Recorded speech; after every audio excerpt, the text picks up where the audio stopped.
además de hacer las entrevistas, las evaluaciones correspondientes y el informe que oportunamente tendremos que hacerle llegar al señor presidente y a sus ministros de Estado. A ese fin se elaboró un cuestionario que se le hizo llegar con antelación, cuestionario que nos servirá para formularle las preguntas que a bien tengan los integrantes de la comisión.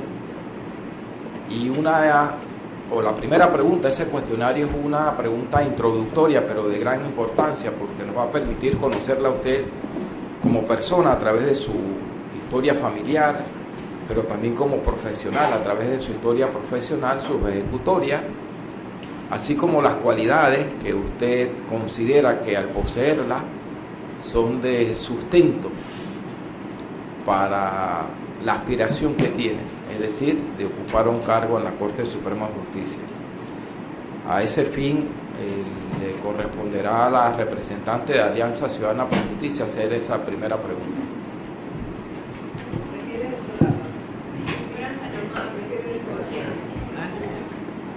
¿Qué quiere la?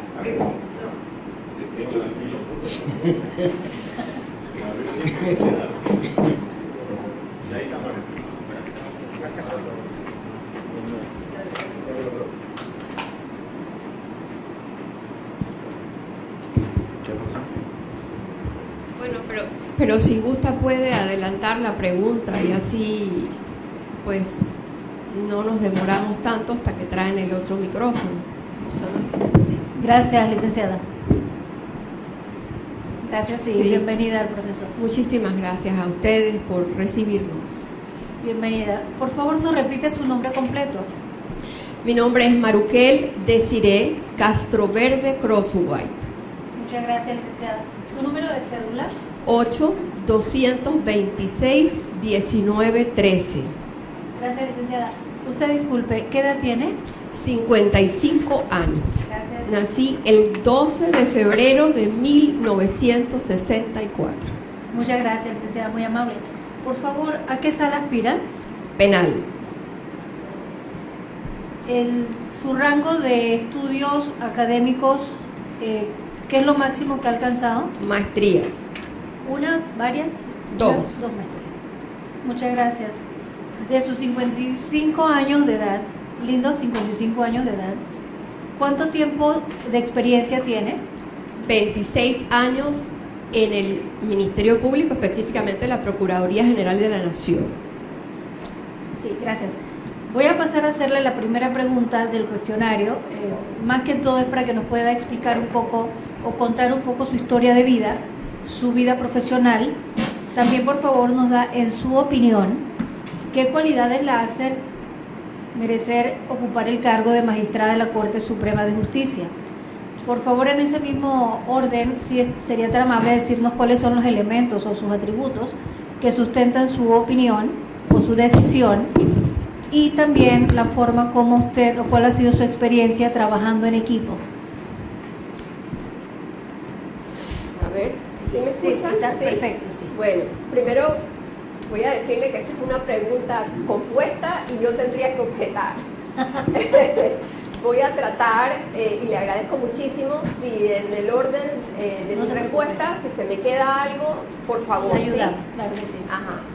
Y la broma es porque yo trabajo en juicio y cuando escucho algo así, varias preguntas seguidas una tras otra, entonces decimos objeción, su señoría, compuesta, ¿sí? Bien. Vida personal, familiar. Su familiar, sí. Sí. Bueno, yo nací en la ciudad de Panamá. Mi madre es santeña, mi padre es de aquí, de la capital, pero con raíces en la provincia de Chiriquí. A los 2 años y medio se divorciaron, desafortunadamente. Soy la tercera de 3 hijos que tuvieron. Y mi madre toma la decisión de enviarme a la Villa de los Santos con familia extendida de mi madre, de línea materna. Y allí crecí hasta los 7 años, donde pues recibí mucho amor de esa familia. Mis tíos, abuelos formaron un hogar no solo cálido, sino lleno de principios, valores, tradiciones, que definitivamente marcaron mi vida para siempre. Luego mi madre decide traerme para la ciudad porque ya era tiempo de que iniciara mis estudios y ella deseaba darme lo mejor que podía darme, en ese sentido, la mejor educación posible en el colegio que ella estimaba que era el mejor, y eso lo hizo con muchísimos sacrificios. Cuando yo me retrotraigo a ese momento, verdaderamente no me puedo explicar cómo pudo haberlo hecho, porque en ese tiempo el colegio María Inmaculada, la mensualidad eran 60 balboas y eso era un mundo de dinero, ¿no?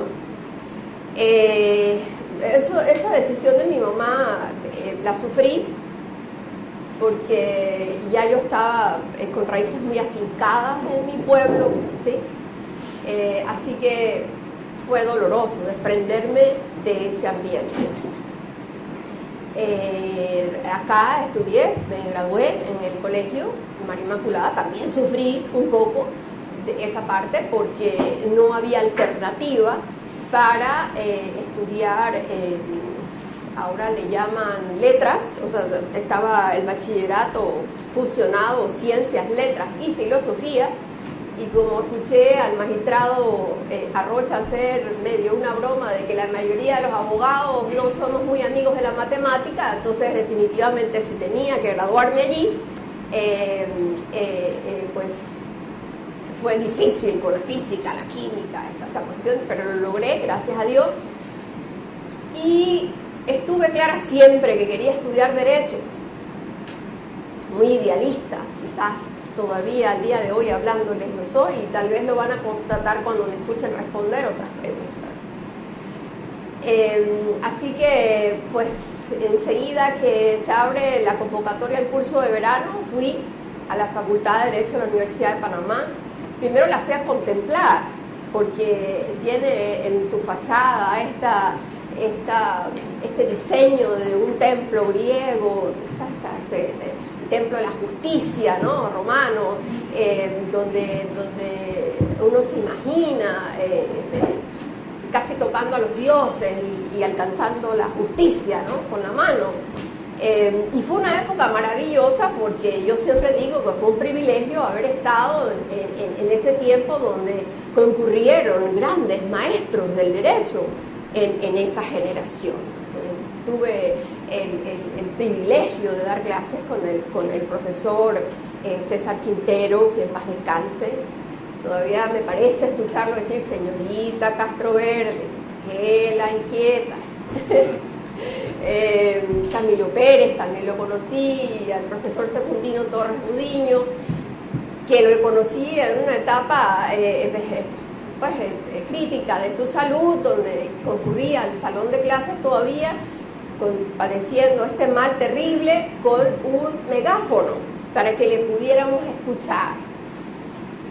Y así otros tantos que ahora, pues, a quien dediqué mi tesis, por ejemplo, una tesis en Derecho Internacional Privado, pero se lo dediqué a la profesora Delia de Brenes, una chilena, pero extraordinaria mujer, que no solo es el profesor que te da la clase lacónicamente. En aquella época no estábamos con el PowerPoint, entonces tener un profesor de lujo que se desplaza en un salón de clases y te dice todo lo que sabe, pero también está mirando cómo formarte, porque nos decía, si yo no comprendo la letra con que usted me contesta, me resuelve este examen, pues no la califico sino con F, ¿sí?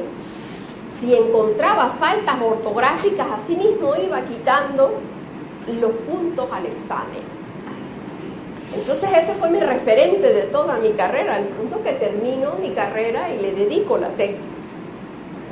Una mujer que nos decía que una dama en un claustro universitario debe ir vestida con propiedad. Y a pesar de que yo he sido conocida en este país por mi defensa a ultranza de los derechos de la mujer, a sus múltiples libertades, lo entendí perfectamente bien, que es lo mismo que podría trasladar yo hoy en día a cómo se presenta una dama profesional litigante en un tribunal, a dirigirse a un tribunal, a un juez, ¿sí? Así que, pues me gradué con honores, mucho sacrificio, porque había algo de discriminación en esto de quienes tienen recursos para acceder a las grandes firmas, para ser pasantes, porque tienen que tener un cargo. Y yo no tenía recursos. Así que a pesar de mis calificaciones, no podía acceder a estos trabajos. Y sufrí eso también. Hasta que un día el doctor Edgardo Molino Mola me recomienda con un buen amigo de él que no quería contratar una mujer, sino un varón, pero me contrata el doctor Julio Quijano, que en paz descanse. Después de la primera entrevista dijo: esta tiene todo el carácter, los arreos y las ganas de aprender que me va a servir. Y bueno, ahí estuve. Luego ahí se veía, era derecho societario y derecho marítimo, pero abanderamiento de naves y esto, hasta que me gradué, me casé. Y luego me fui a otra firma de abogados. Ahí sí tuve un pequeño tránsito por el órgano judicial. Me gané una plaza concursando con 100 más para ser oficial mayor en el Tribunal Marítimo. Yo estaba orientada a esa área del derecho marítimo. Entonces tuve oportunidad de litigar de un puesto de litigio en Carreira Pití. Ahí ya tenía a mi primera hija, mi Sara, y ahí atendía el tiempo que estuve, que fue breve, manejando la cartera de clientes griegos, y los horarios no se correspondían, así que a veces tenía el papá de mi hija de traérmela para darle mamadera en el estacionamiento a las 10 de la noche mientras esperaba comunicarme. ¿Cómo está usted? Para comunicarme con ellos, pues, y establecer a qué hora iba a pasar el barco, el tema de los créditos marítimos privilegiados, que si iban a secuestrar la nave, que a ver cómo. Entonces, allí pues hubo una ruptura en el tránsito que llevaba yo por mi vida profesional, porque pues se da el divorcio con mi esposo, con mi ex esposo, padre de mi hija, y todo lo que estaba construyendo en esa área del derecho, mis oportunidades cambian y tengo que buscar incursionar en otra área del derecho, en otra área de la práctica. Y bueno, porque nada es casualidad, dice que no hay casualidad sino diosidades, entré al Ministerio Público, a la Procuraduría General de la Nación, por allá por 1992 o 3, y me enfrenté a un poquito también de discriminación, porque pues esta quién es, ¿no? ¿De dónde salió? Y todas esas cosas que pasan a veces cuando uno llega nuevo, ya con un título, alguna experiencia, pero ninguna en derecho penal. Yo tuve la gran suerte de tener una jefa, una mujer muy noble, maravillosa, ella, que en paz descanse también, que me enseñó todo lo que sabía, y como yo siempre he tenido un enorme hambre por aprender e investigar, y leer mucho.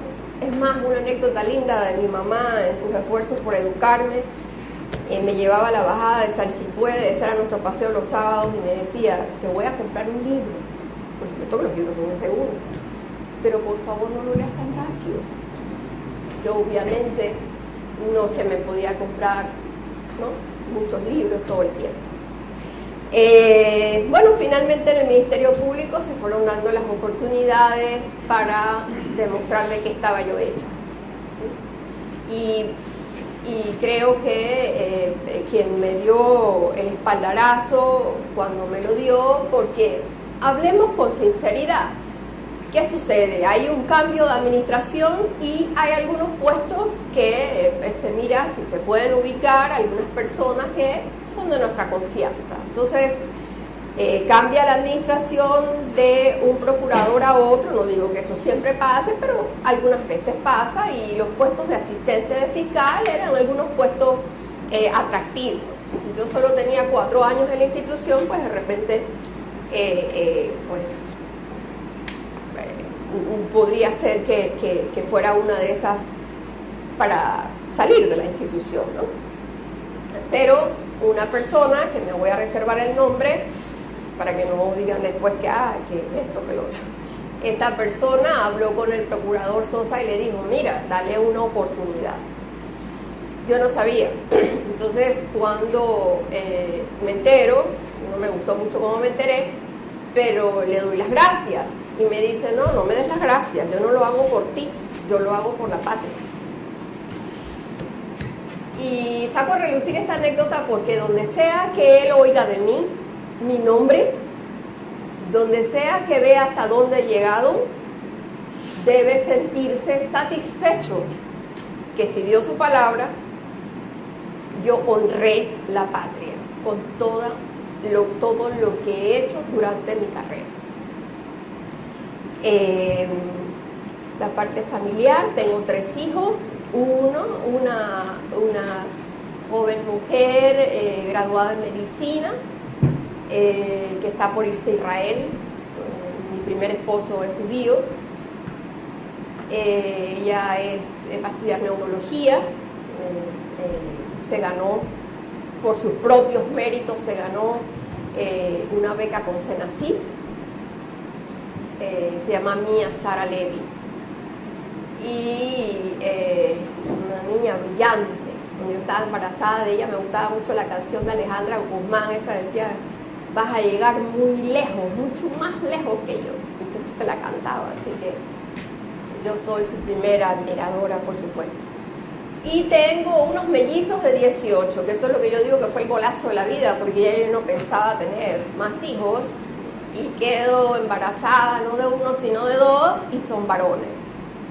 En ese momento no estaba yo muy clara ya de tener hijos, y fue algo muy difícil de manejar, pero jamás podía yo concebir, a pesar de todos los riesgos que implicaba ese embarazo a mis 36 años, abortar las criaturas. Había muchos riesgos, pero afortunadamente todos fueron salvados, gracias a Dios. Y yo me decía, algún día voy a saber qué bendición hay detrás de esta decisión que estoy tomando, de tenerlos contra viento y marea. Y la veo todos los días, desde que están conmigo, porque son extraordinarios chicos. Uno estudia, se graduaron en el Enrico Fermi, uno estudia energía electromecánica, también se graduó con honores en el Fermi, y el otro está estudiando, bueno, hizo 2 cuatrimestres de psicología en la USMA, y me dijo, mamá, porque yo soy su mejor amiga, todos los cuentos me los sé, mamá, esto no es para mí. Yo creo que él quería de alguna forma como complacerme, no sé, porque él decía que iba a rescatar mi legado. Entonces se fue por el lado que es su pasión, que es las artes audiovisuales, animación digital y bellas artes, es lo que está ahora encaminado a estudiar. Jurí, me falta algo del camino en la carrera, creo, quizás. El camino en la carrera, bueno,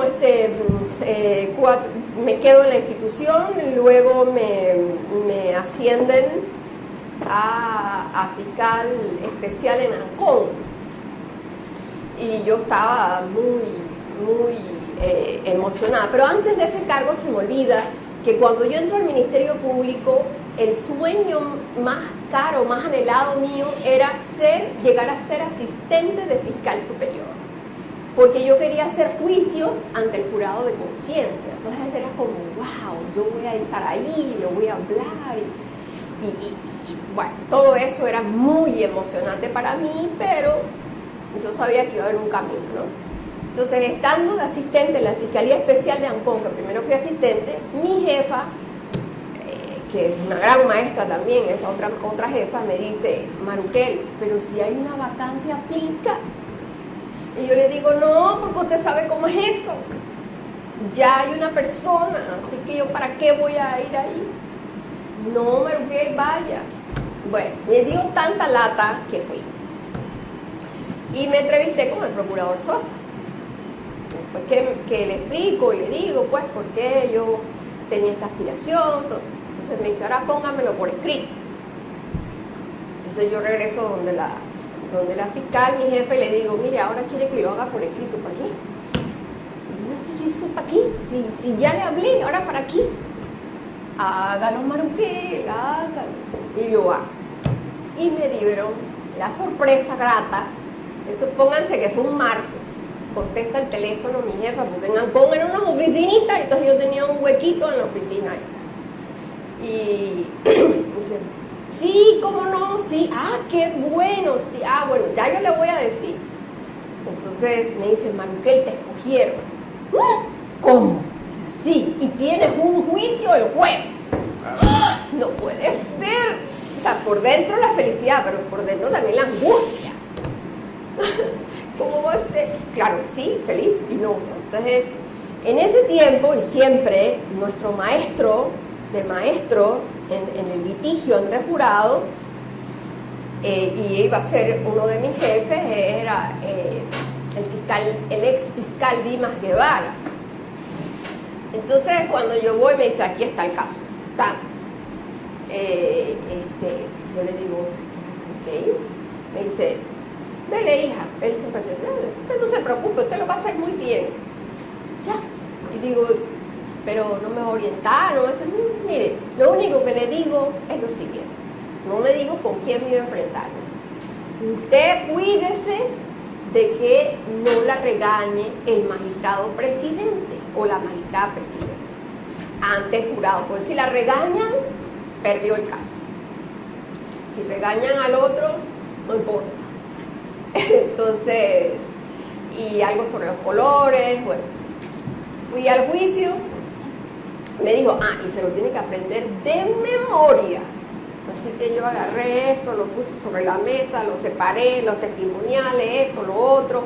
Me fui al lugar a ver dónde fue la cosa, un robo con homicidio. Todavía me acuerdo el día, era una quincena, en abril, 13º, todo eso me acuerdo porque esos son memorias, ¿no? Y bueno, afortunadamente logré el resultado, veredicto de culpabilidad. En ese tiempo me enfrentaba yo al jefe de la Defensoría Pública, quien tampoco ya está con nosotros. A él lo regañaron 2 veces, no a mí. Y bueno, entré, como se dice, al clan de las que, wow, prometen, ¿no? Y él mismo, qué lindo, que eso es algo que tenemos que hacer con los talentos que se van levantando. Él mismo me dice, Maruquel, tienes un gran potencial, ¿sí?, de la Defensoría Pública. Así que bueno, siguió mi carrera, quedé como fiscal en Ancón, ahí me fui apasionando por los delitos sexuales, y ya embarazada de mis hijos, iban a abrir una fiscalía nueva, la Fiscalía 15, ya acá en Caledonia, y yo hablo con el procurador Sosa y le pido la especialidad de delitos sexuales.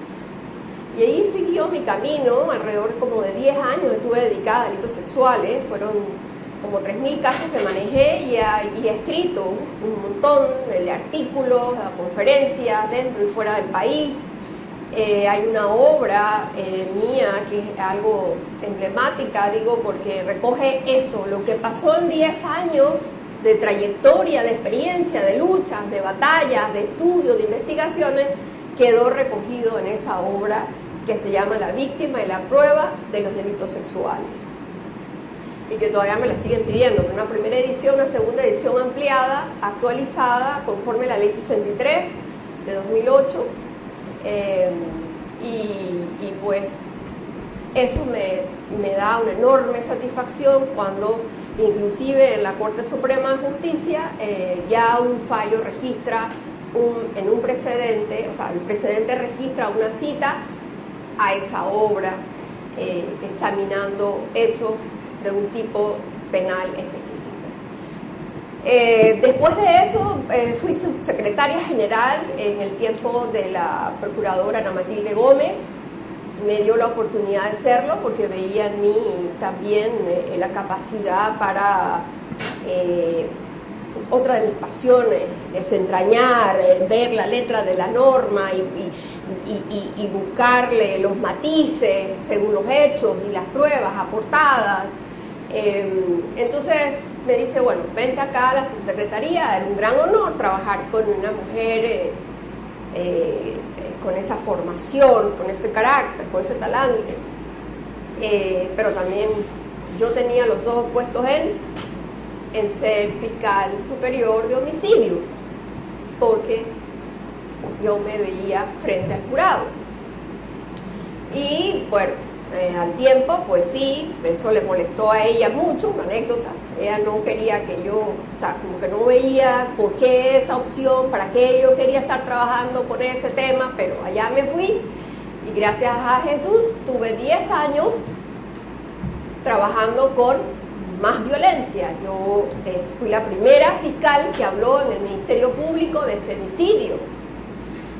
Y el año pasado, también que participé en esta convocatoria, les hablaba a los comisionados de que estaba investigando, estaba escribiendo mi libro sobre femicidio, porque yo no creo pasar por experiencias de vida dando todo de mí y no registrarlo de alguna forma para inspirar a los que siguen, porque es que difícil y qué caro es publicar, escribir y publicar, es un enorme sacrificio.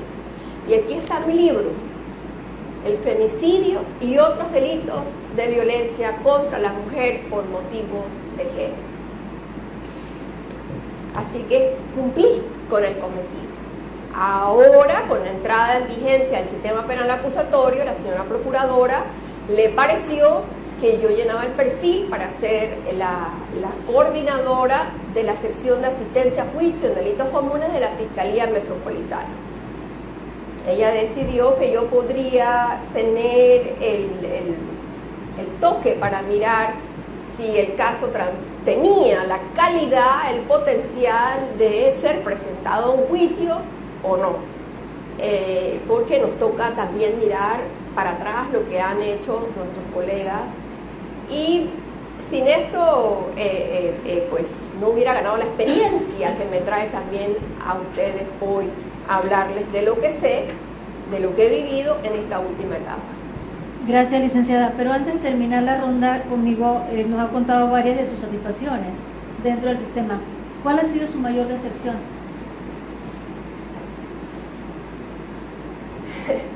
En el sistema. Mi mayor decepción ha sido y sigue siendo lo que le hacemos a las víctimas del delito, de lado y lado, de lado y lado. Y si usted me permite desarrollar la respuesta. Mire, nosotros tenemos multiplicidad de compromisos internacionales como Estado, ¿sí?, en el terreno de los derechos humanos.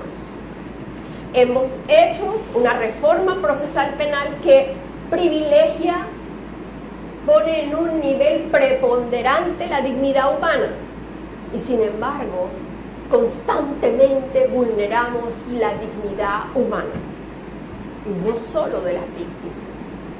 El proceso está diseñado para exigir, y yo lo comprendo, lo puedo comprender hasta cierto punto, que exijamos que esa víctima, distintamente del delito, ojo, y la edad, deba comparecer al juicio y en oralidad someterse en su testimonio al contradictorio.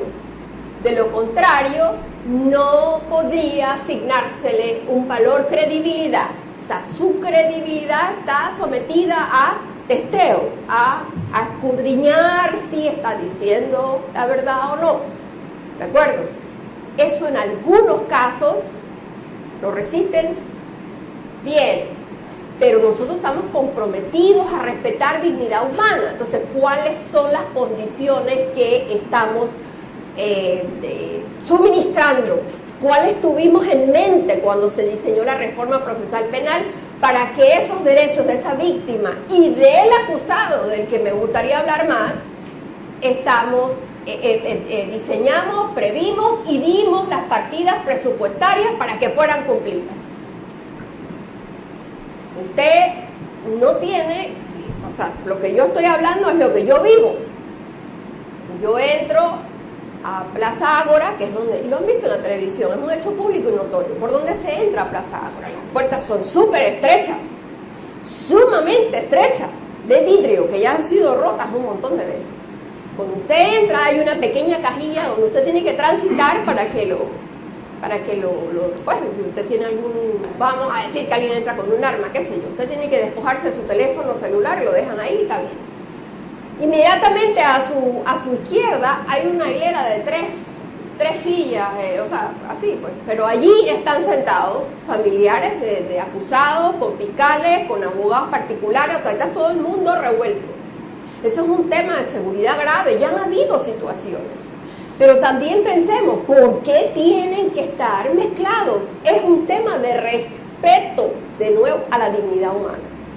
Porque si una persona, decimos, afirmamos hasta a nivel constitucional y la norma supranacional entra por vía de la cláusula de apertura del artículo 17 de la Constitución y es de forzoso cumplimiento para el Estado. Entonces, ¿cómo es posible que no respetemos que quizás ahí está sentado alguien que hay que presumir inocente, que está en estado de inocencia, que ese familiar está esperando verlo porque es complicadísimo verlo en las cárceles? Y usted sabe cómo se enteran los familiares que ya viene para enfrentar el juicio, arrastrando cadenas. Arrastrando cadenas. Yo quiero saber quién todavía puede validar en este país que el artículo 28 de la Constitución se está respetando cuando dice: el sistema penitenciario se funda en principios de seguridad, rehabilitación y defensa social. Se prohíbe la aplicación de medidas que lesionen la integridad física, mental o moral de los detenidos. ¿Qué cosa más denigrante? ¿Por qué tiene que venir por un pasillo a que lo vean todos? Y si esa persona después la absuelven. El dolor de la madre, la abuela, qué sé yo. Esa es una parte. Esa es una parte entre otras. Porque a veces no aparece ningún familiar. Y si no aparece ningún familiar y él solo tiene una pantaloneta y una chancleta, ustedes saben dónde están los grilletes, en los tobillos. Los salones de juicio tienen un aire acondicionado, que esta es una bendición. Por eso yo traje eso, porque yo me arropo en los juicios. Por el frío que hay. Pues yo no sé, en este país tenemos como un complejo de que queremos ir al Polo Norte. Yo no sé, hay lugares donde es un país tropical. Nosotros tenemos que disfrutar la tropicalidad de nuestro clima. Pero las oficinas están, bendito Dios. Y esa persona va con un suétercito todo ralido, ¿sí? La pantalonetita y la chancleta. Entonces el juez dice, el juez presidente del tribunal, quítele las esposas al detenido. Sí, las de la mano y las otras no. Yo digo, entiendo el tema de seguridad. Si viene con un informe y dice que esta persona ha atacado a alguien, es peligrosa, va a intentar fugarse, qué sé yo, ¿sí? Bueno, entonces yo puedo comprender que haya otros métodos de restricción que tengan que aplicarse para proteger su seguridad y el entorno. Pero de lo contrario, ¿por qué hacemos eso? Yo estuve una vez en un juicio y el joven, el muchacho dijo, como que dijo al defensor que le dolían los tobillos porque se habían puesto tan fríos los grilletes, porque es metal, que le estaban haciendo daño. Y así, víctimas. En la sala del tribunal de juicio, nosotros hemos trabajado muchos casos de delitos sexuales, desafortunadamente, y eso también voy a aprovechar a decirlo aquí. El número de delitos sexuales no solo estamos conociéndolo por vía de las denuncias formales captadas en atención primaria o en las subregionales. El número de los delitos sexuales está aumentando, punto. Se están captando en los hospitales y llegan los formularios de sospecha de violencia, de abuso y violencia intrafamiliar, ¿sí? ¿sí? Ese tema de los embarazos precoces y la maternidad, la mortalidad materna y toda esa cosa, eso es real, eso no es inventado. Yo lo estoy viendo y lo estoy viendo hace muchos años porque he dedicado 20 de los 26 años de mi carrera a combatir violencia en todas sus formas y contra todos los intervinientes en el proceso. Esa víctima niña o niño va a un cuartito de circuito cerrado. Hemos pedido que vaya a cámara Gesell, ¿sí? La cámara Gesell tiene ciertas condiciones. No es un cuartito con circuito cerrado. ¿Cómo pudimos haber diseñado y dispuesto de los recursos del Estado para la reforma procesal penal y no haber visto que esas instalaciones están así delimitadas y que vulneran los derechos y garantías, no solamente de los acusados, en ese ejemplo que les doy, sino en el de las víctimas pequeñitas que por ahí leí la actualización de las reglas de Brasilia, de las 100 reglas de Brasilia, de abril de 2018. Y hablan precisamente, ponen acento en esto de las vulnerabilidades, que el Estado tiene una responsabilidad de proveer las condiciones, los recursos, para que este tipo de vulneraciones no se den. Pero en el presupuesto recortaron. Está bien, yo no me debo meter en eso, pero lo tengo que decir. Porque donde recortamos por un lado, ¿con qué criterio, con qué prioridad? O sea, ¿cuáles son los criterios para priorizar qué? ¿Cuáles son los bienes jurídicos de máxima tutela en la Constitución política? La vida, la integridad, la libertad. ¿Y qué estamos haciendo? Ustedes son parte de un gran equipo de concertación nacional. Entonces yo aprovecho la oportunidad para decirles, porque si yo aspiro a llegar a la sala penal, yo debería no solamente haber leído muchos libros o tener muchos títulos, sino saber de lo que estoy hablando porque lo he vivido y lo he sufrido. Y no de una forma que intento voy a relevar solo los derechos de la víctima. No, yo registro ante ustedes que estamos vulnerando los derechos de esos acusados también. Las cárceles, ¿qué rehabilitación? A ver, rehabilitación, resocialización, si estamos todos minados de montones de estereotipos y prejuicios. Nosotros no estamos formando, no hay ninguna, que comencemos por las clasificaciones. No metamos al que está condenado ya con una sentencia firme y ejecutoriada con el que no lo está. ¿Sí?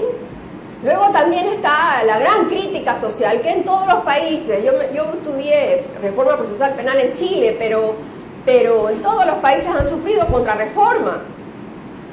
Y nosotros estamos ahí en el borde de adelantarnos a dar los pasos para una contrarreforma. Pero una contrarreforma que nos haga, porque todo es así, nos vamos al extremo. ¿Estábamos listos? No. Me excedí mucho. No sé, si quiere que pase otra cosa. Es que como que creo que la respuesta estoy dando otras, ¿no?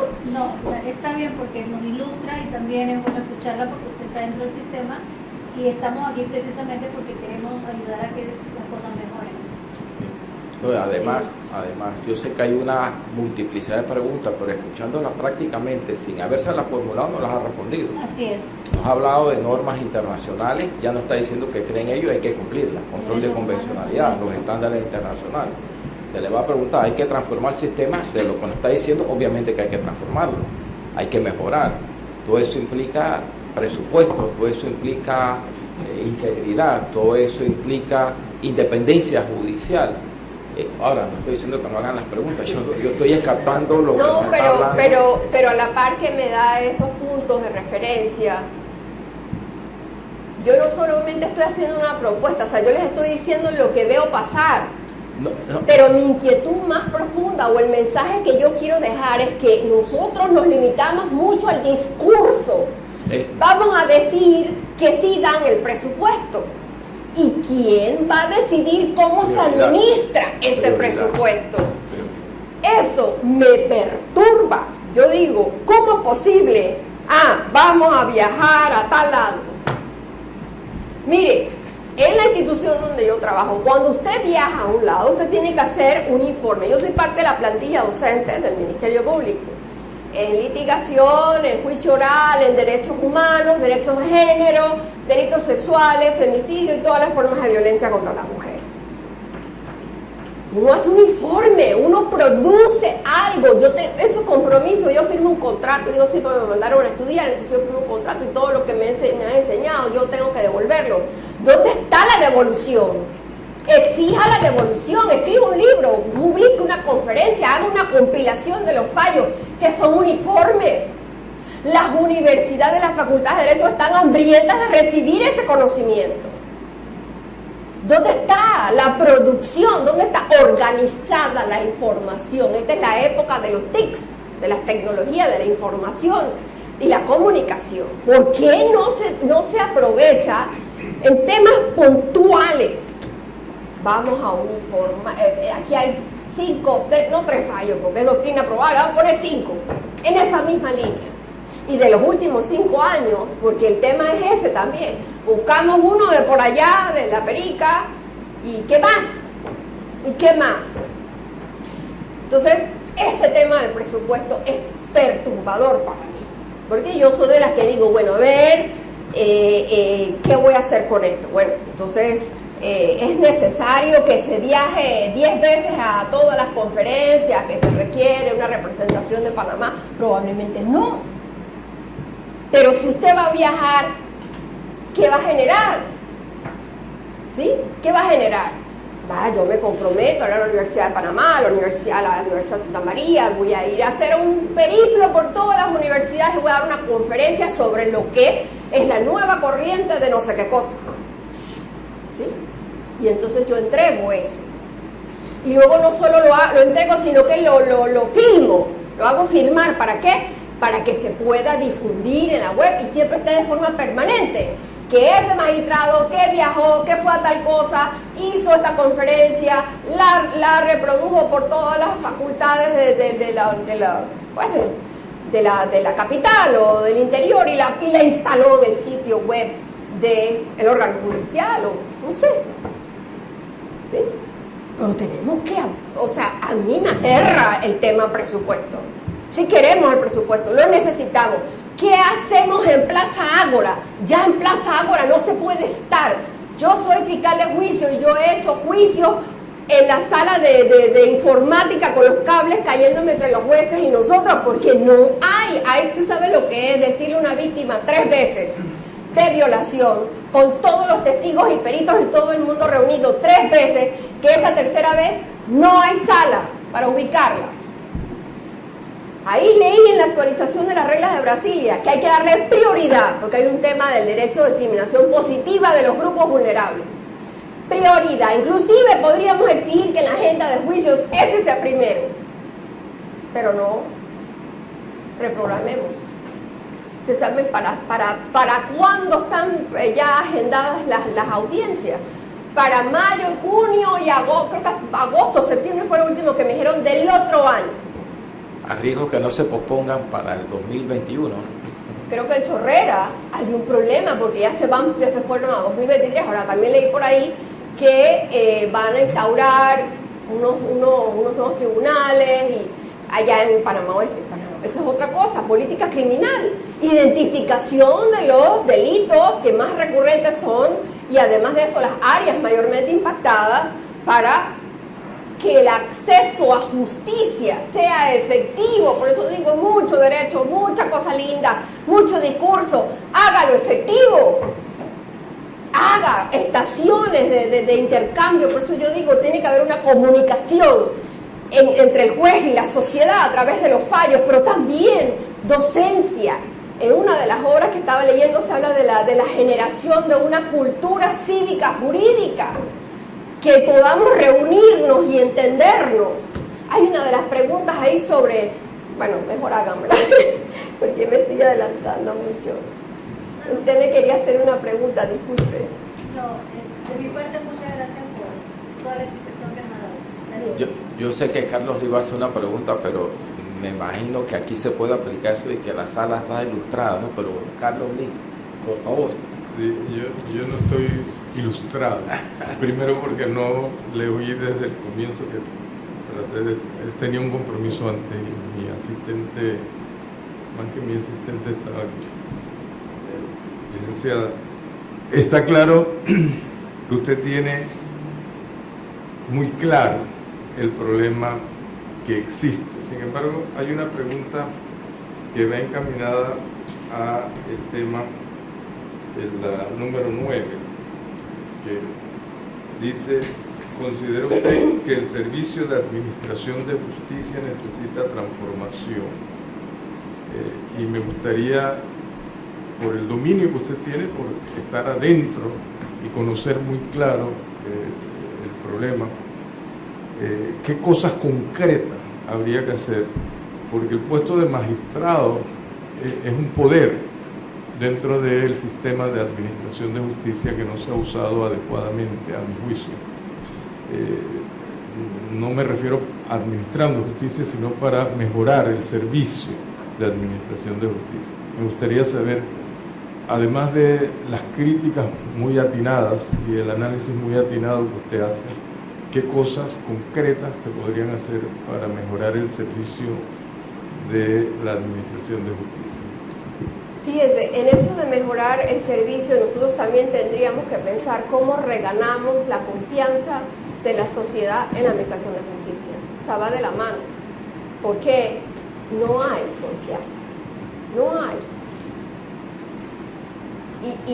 Y es una percepción, no, entonces, hay muchas voces que se levantan diciendo, y no es porque el fallo les fue adverso, ojo, no, ni siquiera hay fallo y no quieren colaborar. Los testigos, las víctimas no quieren colaborar, pero es que voy a ir para allá, voy a perder tiempo, han pasado 2 años, ahora es que me van a llamar, ahora es que va a ser el juicio, y ya se me olvidó.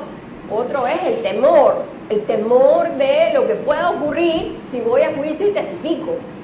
¿Por qué? Porque esa persona va a estar allí y me va a ver, y yo no sé esa persona qué puede hacer después contra mí. Entonces, ¿cómo uno puede proveer un ambiente? O sea, ¿cómo podemos promover, cómo podemos generar un ambiente donde realmente la sociedad comience a reconsiderar su posición con respecto a la administración de justicia? Es un problema que conecta a todos los órganos del Estado, porque nosotros declaramos, y precisamente en este tiempo que se están consultando las reformas constitucionales, que de paso las leí, bueno, tengo mi opinión de algunas cosas, pero ese no es el punto. El punto es que se habla de separados, pero en armónica colaboración. ¿Y usted ve alguna cosa armónica? Yo no veo ninguna cosa armónica para atender los problemas críticos, fundamentales de la nación, del Estado, que tienen que ver con salud. Salud es muchas cosas: vida, integridad, seguridad, educación.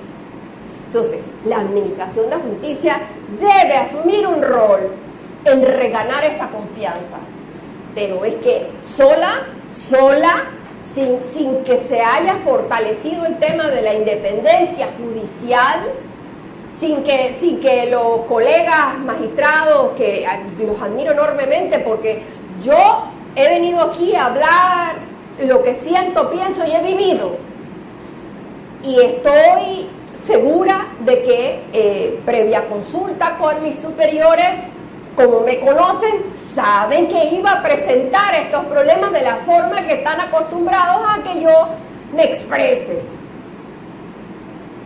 No temo una represalia. Debe haberla. ¿Perdone? Y no debe haberla. Pero, ¿cuánta libertad tienen los jueces y magistrados que se van a parar aquí y ustedes les van a tocar esos temas? Porque ellos sí temen represalias. Eso es la realidad.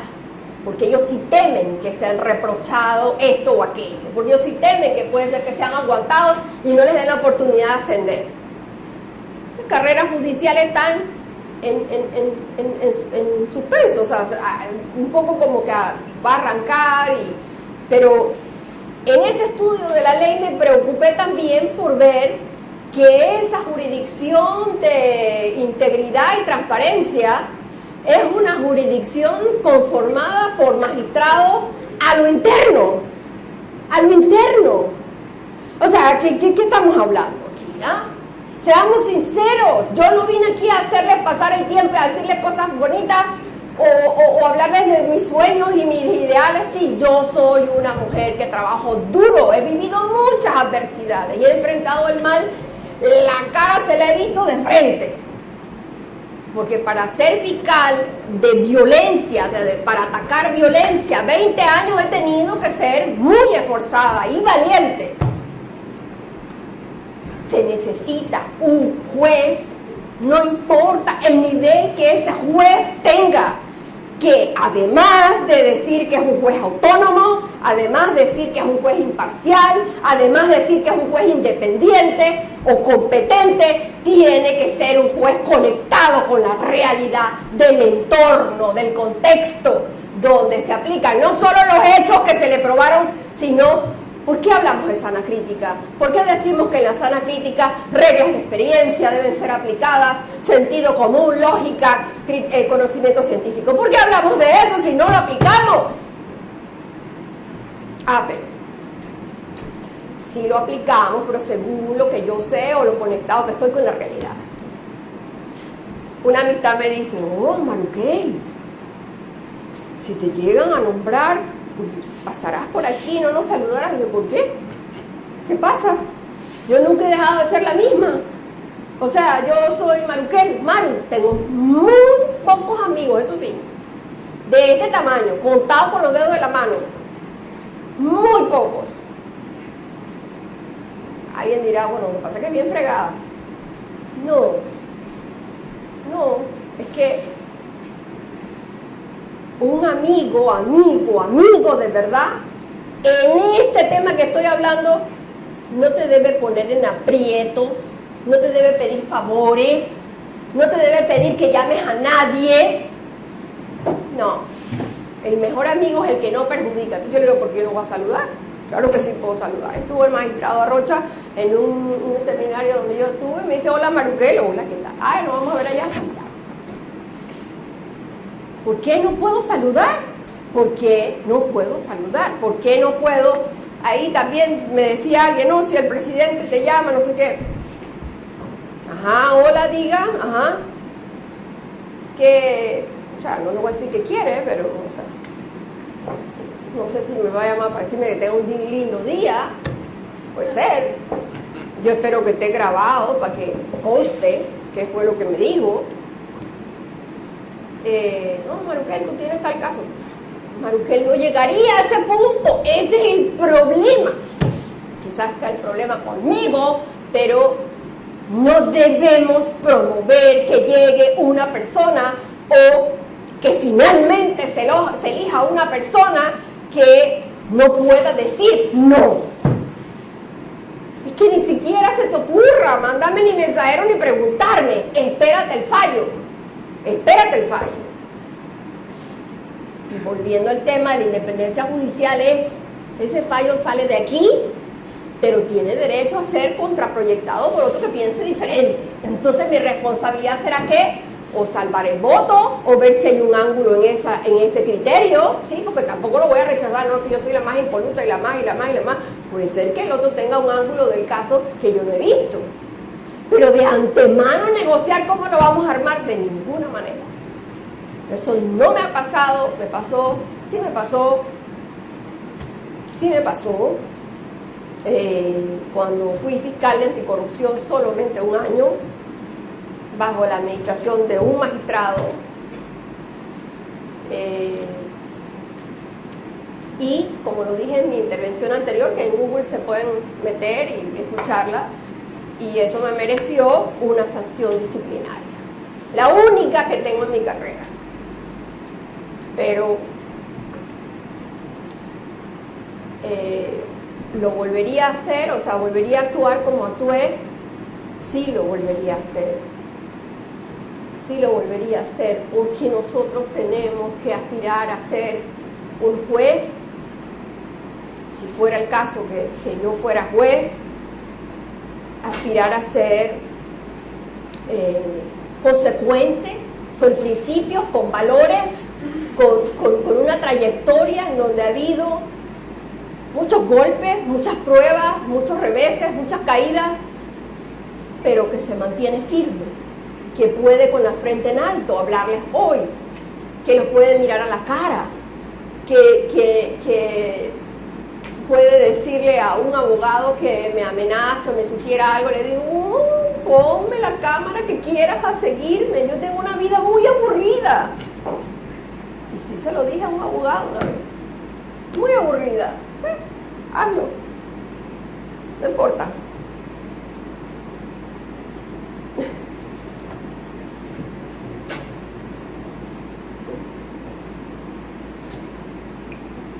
¿Preguntas?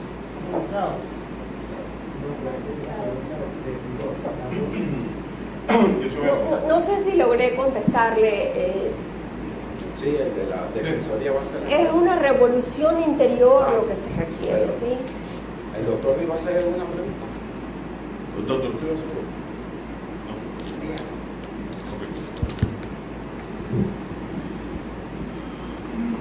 No. Buenos días, licenciada, un gusto tenerla acá.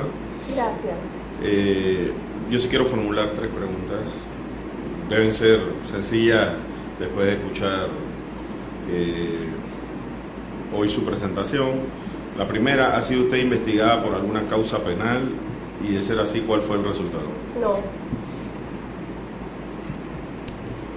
La segunda, por ahí narraba un incidente de una sanción, pero ¿ha sido usted denunciada o investigada por faltas a la ética ante el Tribunal de Honor del Colegio Nacional de Abogados o No. ante el órgano judicial o el Ministerio Público o alguna instancia administrativa? No, disculpe, no. Y la tercera, ¿piensa usted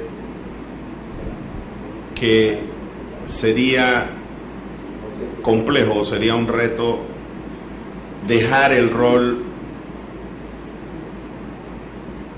del Ministerio Público, del investigador, de la fiscal, que ha ejercido con eficiencia por tantos años, para ir a esta nueva faceta a la que hoy usted aspira como magistrada de la Sala Segunda de lo Penal de la Corte Suprema de Justicia? No, no sería nada complejo. Porque hay una distorsión en el concepto de fiscal. Al fiscal se le mira siempre como el acusador a ultranza, ¿sí? El perseguidor, el que busca cobrar venganza por el Estado. Ese término de vindicta pública quedó súper superado. Nosotros ya no estamos en ese tiempo. Y yo nunca lo he sido. Al contrario, a veces me he llevado algún intercambio con los jueces, no es el fiscal.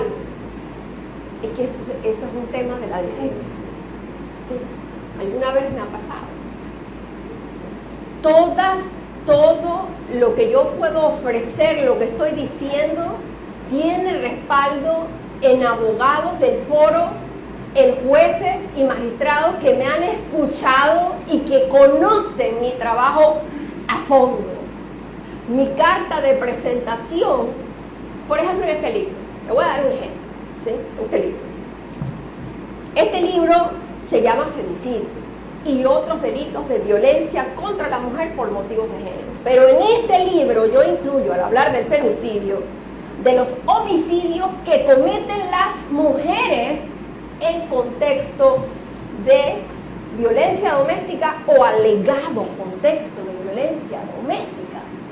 Hablo de lo que se llama la legítima defensa postergada, que es una doctrina que se está generando por allá por Francia, donde una mujer podría matar a un hombre, pero no se reúnen los requisitos de la simultaneidad en la agresión por la cual yo respondo.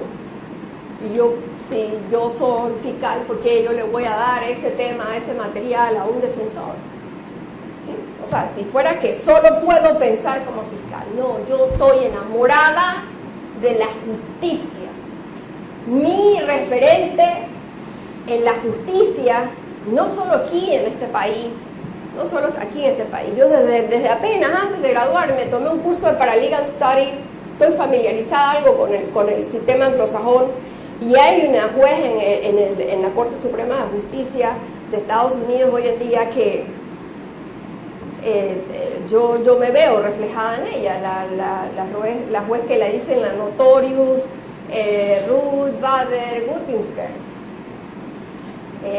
Ha luchado por la igualdad de género, hombres, mujeres, por los derechos para acceder a eso, a espacios donde se nos ha vedado que un profesional calificado, indistintamente del sexo que sea, pueda ocupar ese espacio, pueda dar su acervo profesional, su conocimiento, la riqueza que como ser humano tenemos todos para ofrecer y potenciar un cargo a las alturas. Por supuesto que no es un tema de un trabajo a solas, uno necesita hacer alianzas y no todo el mundo piensa o se atrevería a plantearse cambios como, por ejemplo, lo que yo digo, sí, hay un presupuesto, conseguimos la partida, pero espérense, pero ¿qué es lo que vamos a hacer con esa plata? ¿Ven? Así que no. Mire, licenciado, antes de intentar, las veces que lo he intentado, llegar aquí, yo me postulé, ilusa, ingenua, pero idealista en un tiempo, a la Defensoría del Pueblo. Eso estaba en mi hoja de vida.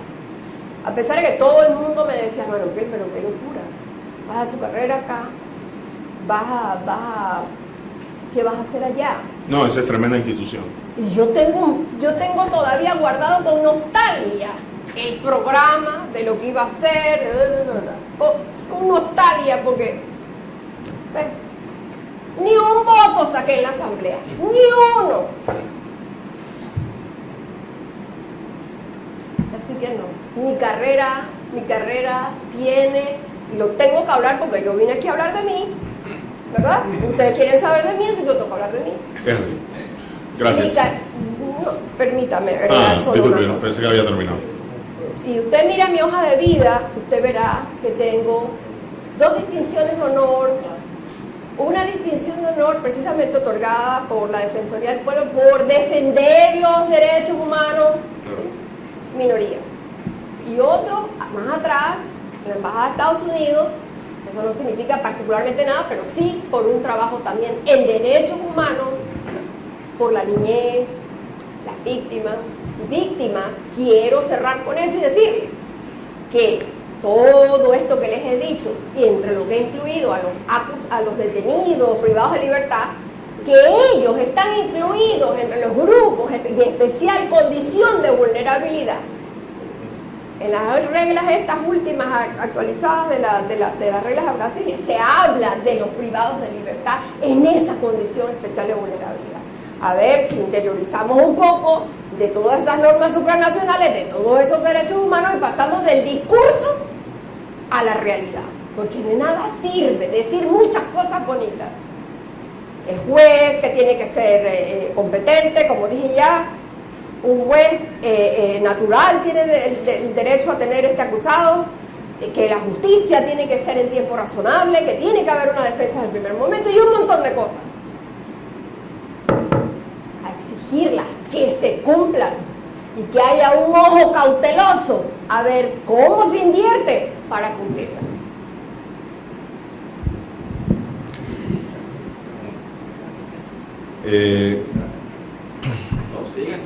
No, es que me voy a obligar ahora, me obliga a hacerle una pregunta adicional a la, no sé, pero con la venia de la comisión, pero es una pregunta muy específica.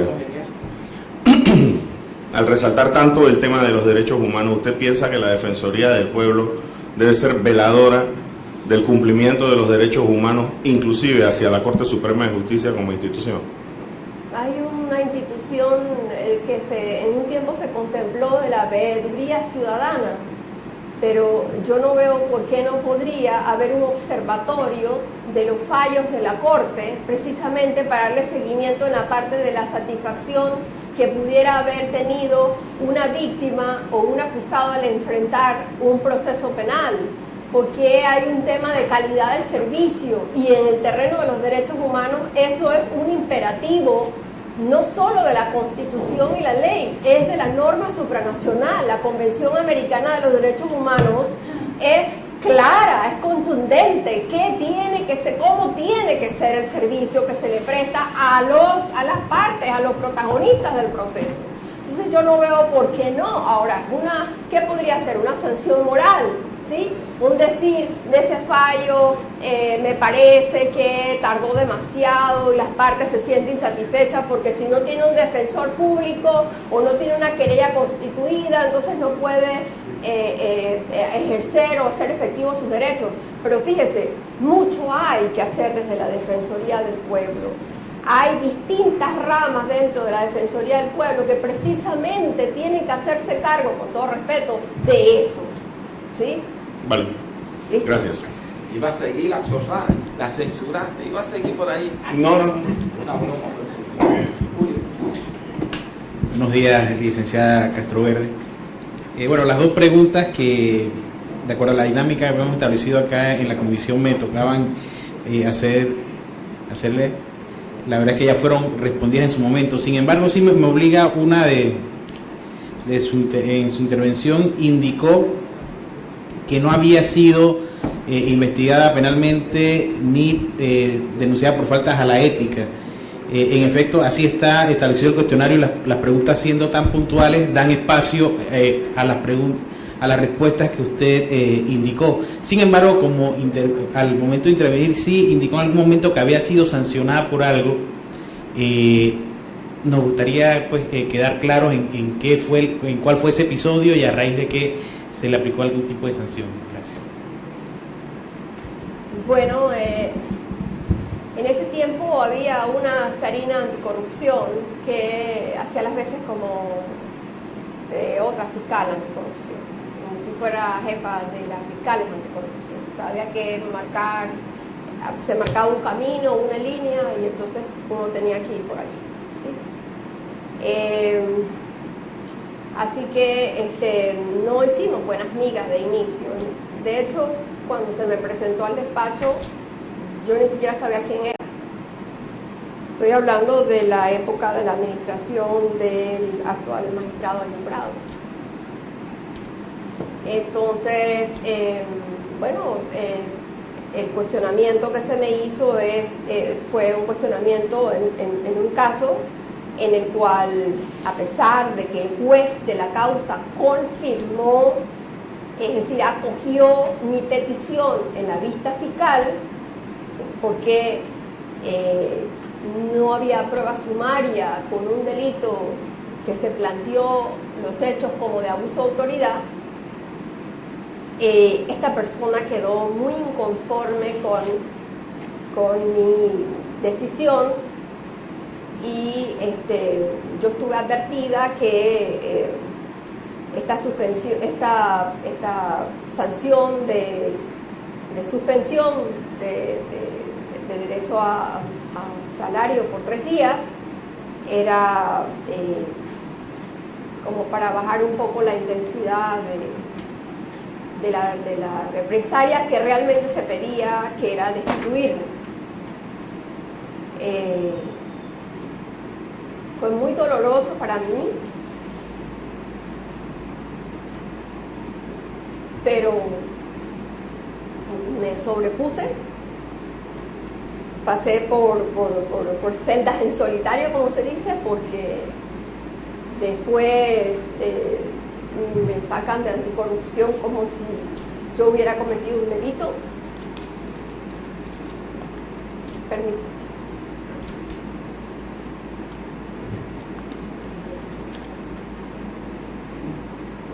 Luego cambió la administración, cuando digo me hicieron peregrinar como si hubiera cometido un delito, es porque con los años y la madurez que te dan los años uno va entendiendo las cosas más. Y entonces tuve un tiempo refugiada en la Fiscalía Superior de Asuntos Civiles y luego me mandaron a San Miguelito, y en San Miguelito me dieron a ocupar como el cuarto de depósito, un lugar muy, muy pequeñito, probablemente del tamaño de esto hasta aquí, hasta allá, una cosa muy pequeñita, tenía en la esquina, sí, ustedes saben, esas pequeñas ventanitas que son para que entre un poco de aire, pero eso era lo único que yo veía de luz o sol o lluvia o lo que sea. Luego yo era la fiscal quinta superior, pero había una orden de que el personal de la fiscalía segunda superior no podía hacer ningún trabajo que yo le pidiera. Sin embargo, gracias a Jesús, ese personal que vio la situación, a escondidas hacían las cosas y me ayudaron a sacar el trabajo. Yo, para ver la luz del sol, a veces me iba al baño, porque las ventanas del baño eran más grandes. Era un baño del piso colectivo. Y bueno, después vino la administración de la procuradora Belfont, y ella con el tiempo se dio cuenta quién era yo. Y un día conversando yo le dije: procuradora, a mí me pasó esto, esto y esto y esto. Y usted firmó la reconsideración y la confirmó. Y ella me dijo: yo no me acuerdo haber firmado eso.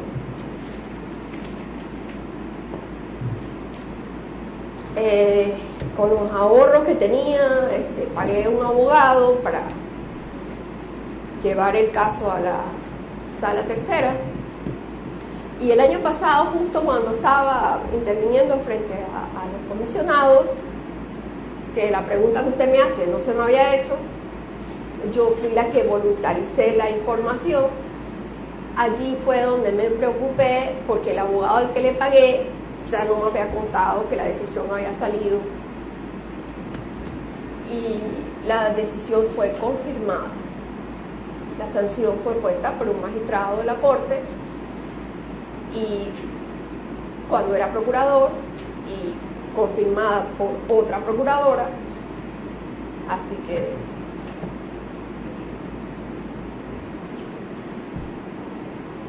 sí. Gracias, Pical. Su pregunta me ha hecho sentir cómo se siente un delincuente hablando de antecedentes penales. Mi disculpa, fiscal, era que si queríamos pues, tener en claro eso, ¿no? Para que no quedara en el aire. ¿Satisfecho? Si tuviera el número del expediente, se lo daría a todos para que lo puedan revisar y constatar si estoy hablando con la verdad o no. Pero el que conoce en este país cómo se hacen las cosas, yo creo que a este nivel y a este punto de mi entrevista y de la información que he dado, deberían darme al menos el beneficio de la duda. ¿Alguna pregunta? Fiscal, no se sienta tan mal. La gente aquí tiene que recordarse. Yo fui indagado en esa época de esos procuradores. Creo que era alguien que se creyó procurador. No recuerdo el nombre, era como, el apellido era como italiano. Ajá. Un tal Bonici. Ajá. Y a mí me indagaron, así que nada más hago el comentario para que nos ubiquemos en el contexto. Y lo dejaste ahí. ¿Ah? Y lo dejaste ahí.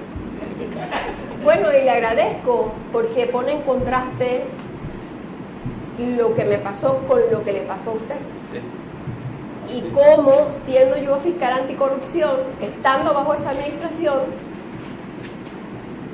no actué como se esperaba que se actuara. Es más, a mí se me reprochó porque me había puesto rebelde. Bueno. Ven, yo quiero solo robarles un minuto porque quiero cerrar, y si me permiten la licencia de cerrar con una cita de mi libro, en la página 241, que este libro yo lo escribí precisamente pensando en cómo podía llegarle yo a los jueces en estos casos tan difíciles. Y más o menos dice así: quisiéramos ver evolucionar nuestra jurisprudencia acortando la distancia entre la norma y el derecho que declaran. La operación lógico-intelectiva de la valoración probatoria, como la definición del quantum de información de calidad, que los jueces consideren es suficiente para declarar probado el delito como la responsabilidad del señalado autor, es sin duda compleja cuando se trata de conflictos de vida que hieren el cuerpo y el alma de quienes son partes desencontradas arrogándose uno un plus de derechos para enfrentar el ius puniendi y la otra, en incuestionable desventaja, aprende más temprano que tarde que sus derechos a verdad, justicia y reparación integral son de segunda clase, que tienen un precio que debe pagar porque es mujer y quien acusa es un hombre.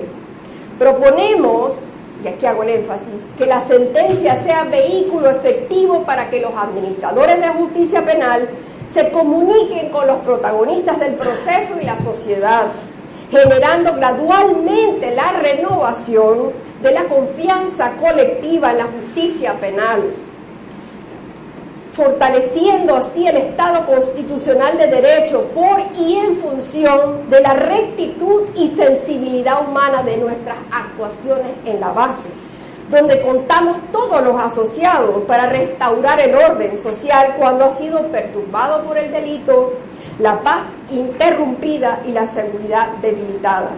De esto se trata administrar justicia, que la toga que vestimos al interior de nuestra alma resplandezca por el deber ser que honramos en el quehacer cotidiano y no termine manchada por la vergüenza y el dolor de muerte de quienes cruzan su camino con los nuestros, confiando en que cumpliremos el mandato que se nos ha encargado con honor e incuestionable integridad ética.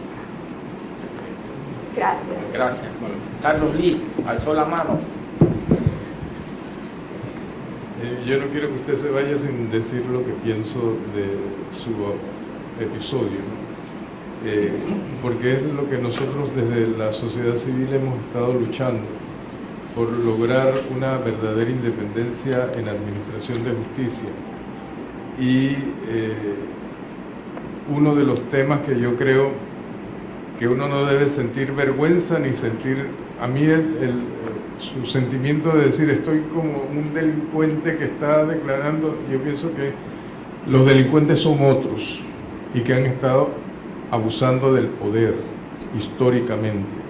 Y lo que nosotros estamos haciendo, tratando de hacer aquí, es corrigiendo esa deformación que hay en la sociedad. Gracias. Carlos Lee.